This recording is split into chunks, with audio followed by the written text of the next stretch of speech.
मेरे YouTube channel astro Naresh पर आपका स्वागत है। नमस्कार, मैं हूं नरेश कुमार। सबसे पहले उन दर्शकों का शुक्रिया जिन्होंने पेज को सब्सक्राइब किया है, पेज के वीडियोस को लाइक कर रहे हैं, कमेंट कर रहे हैं, शेयर कर रहे हैं। यदि ये वीडियो अच्छा लगे तो पेज को सब्सक्राइब जरूर करिए, शेयर जरूर करिए, लाइक जरूर करिए और कमेंट करके हमें अपने बारे में अपनी राय जरूर बताइए। आज बात करेंगे तुला राशि के जातकों की। बहुत सारे वीडियोस आते हैं, बहुत सारे कमेंट आते हैं जिसमें लिखा होता है कि तुला राशि के जातकों की परेशानी कब दूर होगी। तो आज पूरा विश्लेषण करेंगे कि तुला राशि के जातक क्यों परेशान है, कब से परेशान है, ये परेशानी कब दूर होगी। ये सारा विश्लेषण होगा। ग्रहों का गोचर कैसे होगा, उसका असर आपके ऊपर क्या होगा। ये जो कुंडली आप लगी हुई देख रहे हैं, ये आज की ही कुंडली है, यानी कि 27 अप्रैल 2023 की कुंडली है। आज की डेट में चंद्रमा आपकी कुंडली में दशम भाव से गोचर कर रहे हैं। इसे तुला लगन की कुंडली मत समझिएगा, यह तुला राशि की ही कुंडली है। गोचर भी तुला के हिसाब से ही लगाएंगे। अब स्थिति जो है ये है कि परेशानी शुरू कब होती है। सबसे पहले ये जानेंगे कि तुला राशि बनती कैसे है। तुला राशि में 9 नक्षत्रांश हैं। जो चित्रा नक्षत्र है उसके 2 चरण तुला राशि में आते हैं। चित्रा मंगल का नक्षत्र है। स्वाति नक्षत्र के 4 चरण जो है वो तुला राशि में आते हैं और विशाखा नक्षत्र जो गुरु का नक्षत्र है उसके 3 चरण तुला राशि में आते हैं। स्वाति जो है वो राहु का नक्षत्र है।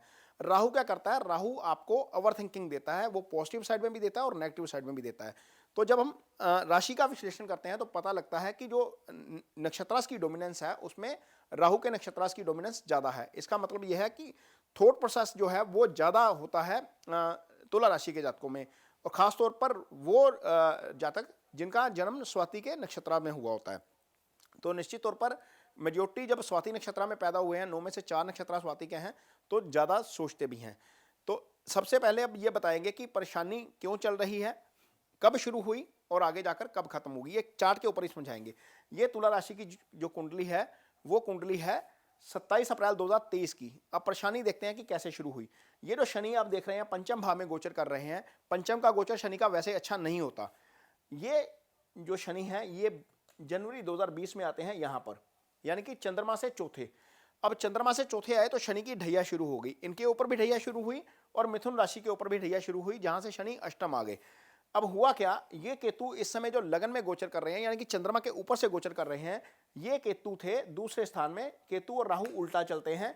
यहां पर राहु थे अष्टम स्थान में। अब ये गोचर भी अशुभ हो गया। एक तो शनि का गोचर शुभ अशुभ चल ही रहा था, यानी कि चौथे शनि चल रहे थे, लेकिन इसी बीच केतु यहां पर दूसरे भाव में आ गए। दूसरा भाव फैमिली का भाव होता है, यहां से डिस्टर्बेंस होनी शुरू हुई। अब राहु ने क्या किया, राहु यहां पर बैठे तो राहु ने 1 2 3 4 5 इस भाव को देखना शुरू किया और शनि और राहु दोनों का प्रभाव चौथे भाव के ऊपर हो गया। चौथा भाव पीस ऑफ माइंड का भाव है, आपका सुख स्थान है। यहां पर सुख में डिस्टर्बेंस शुरू हुई। हम यदि इसको कैलकुलेट करें तो सितंबर 2020 जिस समय कोरोना पीक के ऊपर था, उस समय ज्यादा परेशानी शुरू हुई। अब केतु ने क्या किया, केतु की एक दृष्टि 1 2 3 4 5 यहां पर देखना शुरू किया। यह कर्म स्थान है। शनि यहां देख रहे थे, केतु यहां देख रहे थे। इसका मतलब यह हुआ कि बहुत सारे लोगों को उस समय या तो जॉब से हाथ धोना पड़ा या उनका कारोबार रुका और परेशानियां, वित्तीय परेशानियां शुरू हो गई। अब यह स्थिति कब तक रही, शनि हालांकि राशि बदल गए अप्रैल 2022 में। थोड़ी देर के लिए शनि यहां पर आए कुंभ राशि में, लेकिन 3 महीने रफली यहां पर चलने के बाद शनि फिर वक्री हुए और फिर यहां पर आ गए।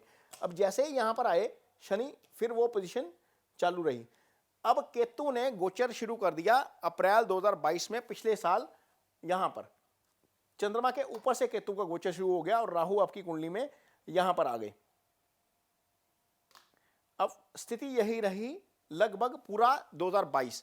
2023 में शनि जब पंचम में आए तो काफी एस्ट्रोलॉजर्स ने आपको बताया कि आपको राहत मिलनी शुरू हो गई है और शनि की ढैया खत्म होने के बाद तुला राशि के जातकों को बहुत राहत मिलेगी, बहुत ज्यादा परेशानी नहीं होगी। लेकिन केतु का गोचर चंद्रमा के ऊपर से अच्छा नहीं होता। पाप ग्रह जो हैं वो 3 6 11 में अच्छा फल करते हैं। राहु केतु 3 6 10 11 में अच्छा फल करते हैं चंद्रमा के गोचर के लिहाज से यदि मैं बात करूं। अब सवाल यह है कि स्थिति कब ठीक होगी, यानी कि परेशानी से मुक्ति कब मिलेगी। तो सबसे बड़ा जवाब यह है कि केतु जब तक यहां से नहीं हटेंगे तब तक यह परेशानी आपको रह सकती है। अब केतु के हटने की डेट क्या है, केतु यहां से हटेंगे 30 अक्टूबर को इसी साल। जैसे ही केतु यहां से हटेंगे आपके लिए परेशानी थोड़ी सी कम होनी शुरू हो जाएगी। राहु आ जाएंगे छठे भाव में तो राहु का छठा गोचर आपके लिए शुभ हो जाएगा। वही राहु जो परेशान कर रहा था वो शुभ गोचर में आ जाएगा, वो आपको अच्छे फल देने शुरू कर देगा। लेकिन क्या इतने भर से चीजें ठीक हो जाएंगी? नहीं। जिस समय ये हो रहा होगा उस समय सूर्य आपकी कुंडली में नीच के होकर यहां पर बैठे होंगे। इसी के साथ मंगल जो इस समय यहां पर है वो भी यहीं पर होंगे। अब आप बोलेंगे कि ये तो 30 अक्टूबर को स्थिति चेंज होनी है, एस्ट्रोलॉजर ने बताया था कि चीजें ठीक हो जाएंगी।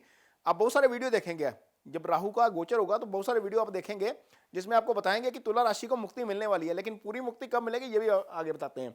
अब नीच का सूर्य यहां पर गोचर कर रहा है, मंगल यहां पर गोचर कर रहा है, पाप प्रभाव पूरा केंद्र में है और उससे मुक्ति नहीं मिलेगी। केतु हालांकि यहां से हट जाएंगे और चीजें थोड़ी सी ठीक होनी शुरू होंगी। सूर्य 15 नवंबर को यहां से आगे निकल जाएंगे, मंगल भी निकल जाएंगे 16 नवंबर को। लेकिन क्या इतने भर से मुक्ति मिल जाएगी?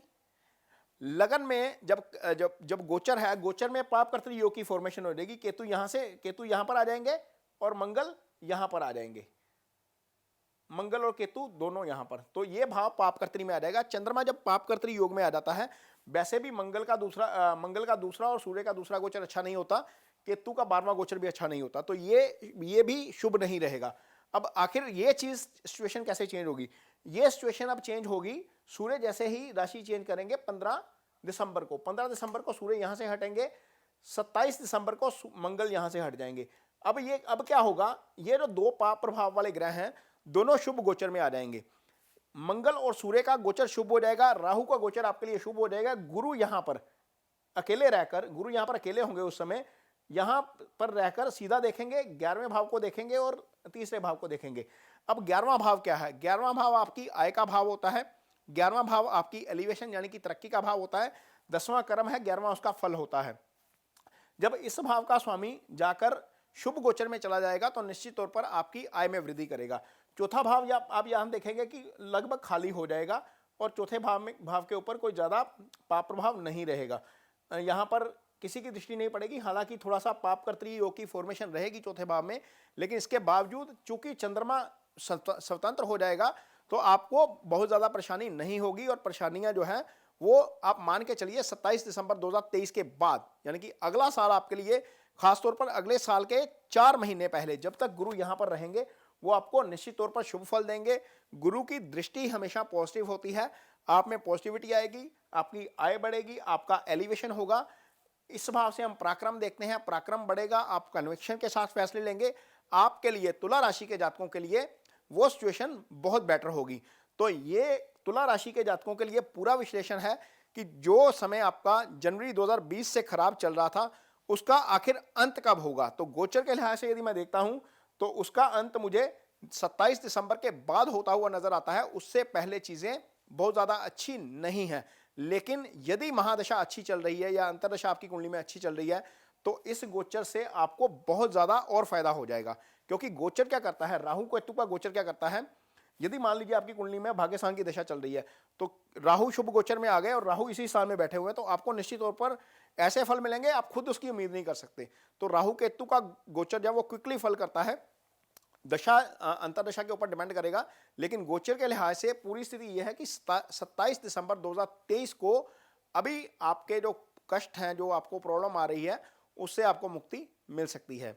ये वीडियो आपको कैसा लगा कमेंट बॉक्स में अपनी राय जरूर दीजिए। यदि ये वीडियो अच्छा लगा तो इसे शेयर जरूर करिए, पेज को सब्सक्राइब जरूर करिए। इसके साथ ही मुझे दीजिए इजाजत। नमस्कार।